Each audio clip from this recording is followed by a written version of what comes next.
isang mall sa Divisoria tila suki raw ng mga kawatan. Buwan-buwan, lagi silang nananakawan. Sa isang counter model surveillance, tiniktikan ng alisto ang kanilang mga galaw. Ang ilang eksena, huli namin sa kamera.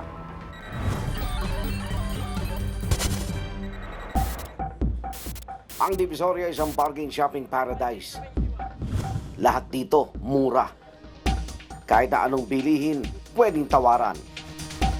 Pero dahil sa dami ng mga mamimili dito, ginawa na itong pugad na mga halang ang bituka.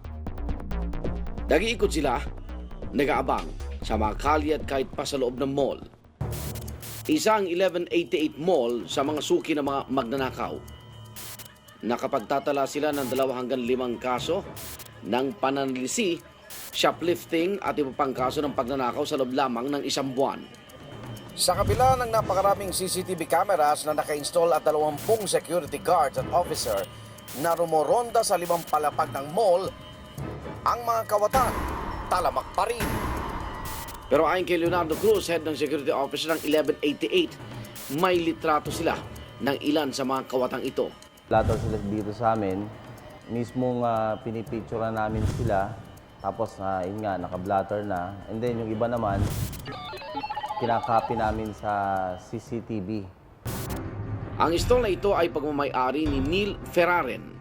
2 beses na siyang nabiktima ng salisiga ngayong taon.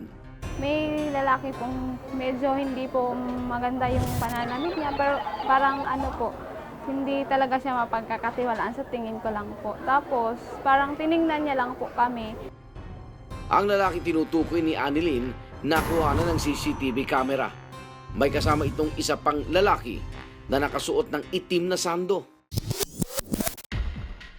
Pagliko pa lang sa pasilyo, sinisipat-sipat na ng lalaki ang tindahan ng mga damit.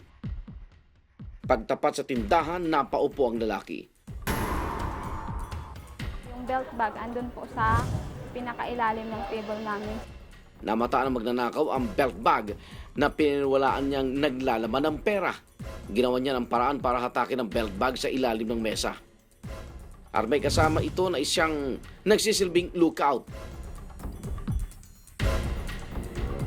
Pero may isang babae na dumaan at tila napansin ang pagnanakaw nito. Kitang-kita sa CCTV na cool lang ang magnanakaw.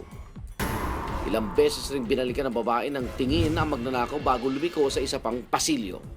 Pero nang buksan na ang lalaki ang belt bag, tila dismayado ito. Resibo lang po. Matapos matuklas ang resibo pala ang laman ng belt bag, binalik niya rin ito sa ilalim ng mesa. That time na gumawa siya. Nahuli. And then, na-turn over natin sa kapulisan.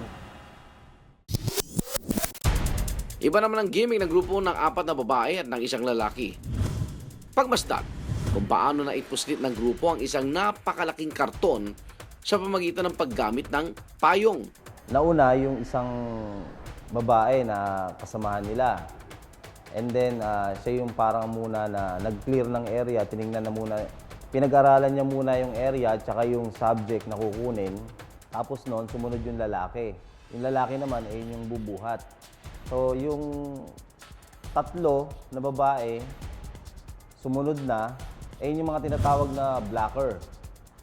Nung nakakuha na ng timing, yung isang babae kasi, lumapit doon sa mismong item na kukunin. Kumuha siya ng payong na paninda ron, malapit doon. And then, binuksan niya, inopen niya yung payong na yon para matakpan yung mga taong possible na makakita doon sa kukunin nila. So, after niyang binuksan yung payong, eto ngayon si lalaki na kasama, tsaka niya ngayon binuhat. Pero kahit gaano man katinik ang grupong ito, natimbog pa rin sila ng otoridad. After 3 to 4 days, bumalik.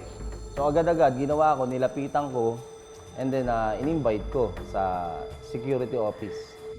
Kinilala ang mga babae na sina Melanie Sebastian, Liza Villanueva, Juby Mangasil at Lynn Santos. Yung lalaki, wala. Bali, at large pa siya eh. Ang mama namang ito, stall hopping ang modus sa pagnanakaw. Nag-ikot-ikot muna siya. Sa pag-ikot niya, meron siyang naispatan na isang stall na possible na pwedeng pagkuhanan ng item na nakursunada niya. Yung sombrero na nakadisplay doon sa tindahan, kinuha niya. Hindi ba nakontento ang lalaki, lumipat pa siya ng ibang tindahan? Pumunta siya sa ground floor.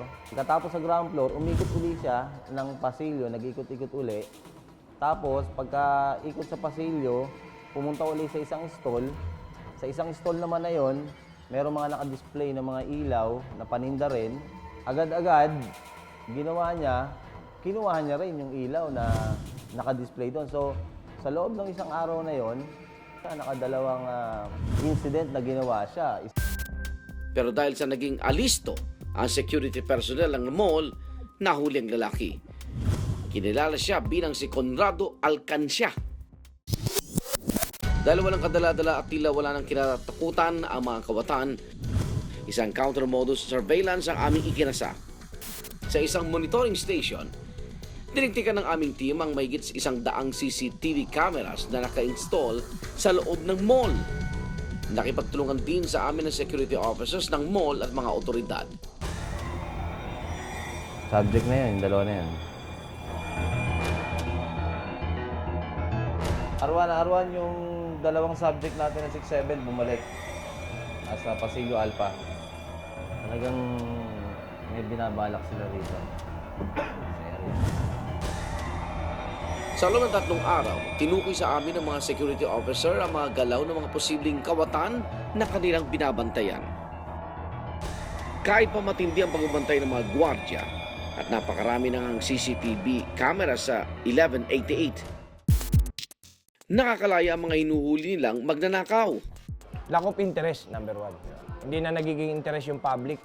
Minsan, nabawi na nila yung gamit, hindi na sila nagiging interesado. So, hindi tumatayo sa court, nadi-dismiss. Number 2, mababa ang bail. Meron silang mga financier Meron silang ipon, meron silang tinatabi para sa grupo. Kasama si Marco Montihar, isang security expert, nilibot namin ang mga stall sa 1188 Mall upang alamin kung ano mga kakulangan ng mga ito pagdating sa seguridad. I think maganda yung setup nila, maganda yung arrangement nila. Nakita ko naman yung clarity ng kanilang mga videos at saka yung lighting is also importante yan, at saka yung mga positionings nila.